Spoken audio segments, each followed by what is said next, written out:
Dear Mum, I know I hardly call you that because you're more like my younger sister than you are my mother, and I have no problem acting as the older brother. But I need to let you know that now I've started to care. I've allowed myself to realize that it's been unfair that I've never had the love from my mum. Never even received a smack on the bum. And I know none of this is your fault, but I can't put these feelings on hold. I don't want to attract any blame, but you're one of the reasons why I'm so attracted to fame.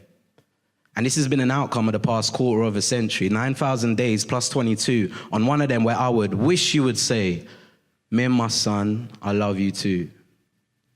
And I asked you the other day, what do you love about me? And you said, "I love it when you give me money." And I'll carry on doing that till my existence is taken away. That's my duty, my job. Mum, you know I'm here to forever stay. I crave and I require your heart. We've never connected. I feel like we're constantly drifting apart. I don't know your favorite color and you don't know mine. Sometimes I sit back and think, why? Why did God bring me into this world without experiencing the full rainbow of a woman? I guess that's why Nan stepped in. She saw the damage that could be done, and now she's gone. What happens? Who do I go when I want to tell the mother of all the fun that I'm having in my job, in this life? I guess I got away from my wife. And I don't want to sound bitter, but I can't hold back these tears.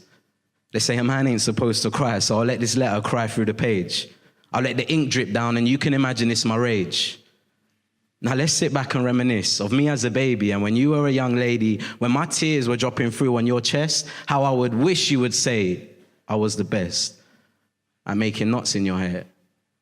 And I've realized and come to the conclusion that life will always be unfair. And that is something I don't really care about. I don't worry about that as much as I worry about Dad's whereabouts. But I have to see what effect our relationship has had on my relationships.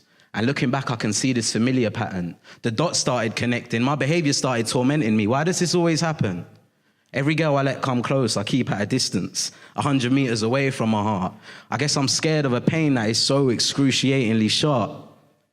The fear of love multiplied by the fear of loss, it equals a lonely man. And I'm hoping one day I can change these ways, take out a Polaroid and capture someone to stay.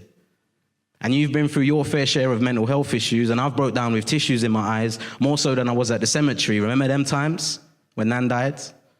Sat here thinking, is all this hereditary? Knowing the depression and psychosis was detrimental to your current reality, but the biggest casualty has been for the people who love and care, who stare in your eyes with the hopes that you'll say how you're feeling. And this is why I'm such a good communicator, because I've never been a hater. If they've been where we've been, they'll know they can't hate. They can only rate when people make it out of hard family ties. Never telling lies. I hope all of them ascertain their dreams way up, high up, all the way up into the beautiful skies. And we're never going to have this conversation in person because you're never going to be able to comprehend. But I had to write this to you so my heart can mend. I'm living with this unseeable wound that keeps healing. This is the only way to show you how I'm healing. Now keep smiling because I'm here. Never have any fear because your dad, my Nan, prayed that a son like me will come and bless you, honey. And don't worry, I'll carry on giving you money. And now that everything's said and done, I just want to say I really do love you. From your son.